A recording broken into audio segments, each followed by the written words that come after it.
భువనగిరి పట్టణంలో ఈరోజు విద్యార్థులు 5,000 మంది విద్యార్థులతో ధర్నా చేయడం జరిగింది. మోడీ రామ్దేవ్ విద్యార్థి సంఘం రాష్ట్ర కన్వీనర్ ఆయన హయాంలో ఈరోజు ప్రోగ్రాం నిర్వహించడం జరిగింది. దాన్ని నేను అతిథిగా రావడం నా అదృష్టంగా భావిస్తున్నాను. నేను ప్రభుత్వానికి ఒకటే హెచ్చరిస్తున్నాను, ప్రతి జిల్లాలో 5,000 మంది 15,000 మంది జిల్లా పట్టణంలోకి వచ్చి మీరు ఇట్లనే కంటిన్యూ చేసి 14 లక్షల మంది పిల్లలకు పెండింగ్ ఉన్న బకాయిలు చెల్లించే 8,000 కోట్లు పెండింగ్ ఉన్నాయి. మీరు ఫ్రీ బస్సులు అని చెప్పి ఇవని చెప్పి అన్ని జనాలను అంతా మైమరుస్తారు. పిల్లలకు కావాల్సిన ఎడ్యుకేషన్ మీరు ప్రాపర్ గా ఇవ్వకపోతే వాళ్ళు ప్రాపర్ గా డైవర్సిఫై అవ్వరు. వాళ్ళ ప్రాపర్ గోల్స్ రీచ్ కాకుండా అందరు 10th ఇంటర్లోనే వాళ్ళంతా డిస్కంటిన్యూ అయిపోయి వాళ్ళు వేరే పనులకు పోవాల్సి వస్తుంది. అంటే మా బీసీలు ఎట్లా పోయినా మీకు పర్లేదు, 52% 56% ఉన్న బీసీల బడ్జెట్ మాకు ఎన్ని లక్షల కోట్లు మాది ఉండాలి, ఎన్ని లక్షల కోట్లు మాకు ఇస్తారు, అందులో మీరెంత తీసుకుంటున్నారు, మాకెంత ఇస్తారు.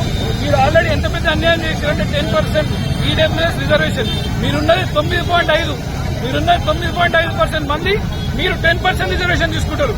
మేము 56% జనాలు ఉండి మాకు మీరు ఇచ్చే రిజర్వేషన్లు నామమాత్రంగానే ఉన్నాయి.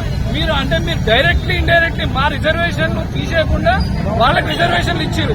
ఇప్పుడు 42% రిజర్వేషన్లు ఇస్తామని చెప్పి ప్రభుత్వం ఏదైతే గాలి మాటలు చెప్పి ఫస్ట్ ఆర్డినెన్స్ అన్న తర్వాత కేబినెట్ అప్రూవల్ అయిన తర్వాత మేము ఢిల్లీలో పోయి ధర్నా చేస్తాం, టైంపాస్ చేస్తామని చెప్పి మీరు రాహుల్ గాంధీ గారు దేశమంతా తెలంగాణ మోడల్ చేస్తామని చెప్పి మొన్న ఎంపీలు ఎమ్మెల్యేలు అందరినీ పిలుచుకొని ఒక పెద్ద మీటింగ్ పెట్టి ప్రధానమంత్రి మోడీ గారిని టార్గెట్ చేసి మాట్లాడుతున్నారు. కానీ మీ సొంత రాష్ట్రంలో ఎక్కడైతే కాంగ్రెస్ ఇక్కడ పరిపాలిస్తున్న తెలంగాణ రాష్ట్రంలో సరే దీన స్థితిలో ఉంది.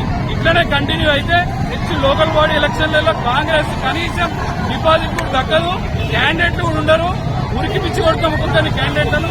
ఇట్లనే కంటిన్యూ అయితే 150,000 మందితోటి సెక్రటేరియట్ ముట్టడిస్తాము, మీ కోటలు బద్దలు కొడతాము. ఇదే లాస్ట్ టర్మ్ అవుతుంది. రాహుల్ గాంధీ ప్రధానమంత్రి కావడం అనేది ఒక కలనానే మిగిలిపోతుంది. అంతే తప్ప మీరు ఏదైతే ఎన్నికల టైంలో వాగ్దానంలో యువతకు వికాసం ఇవన్నీ ఏదైతే అన్ని మేనిఫెస్టోలో అబద్దపు వాగ్దానాలు చెప్పారో ఇప్పుడన్నా దాన్ని నెరవేర్చుకుంటే మీ స్థానబలం ఉంటుంది.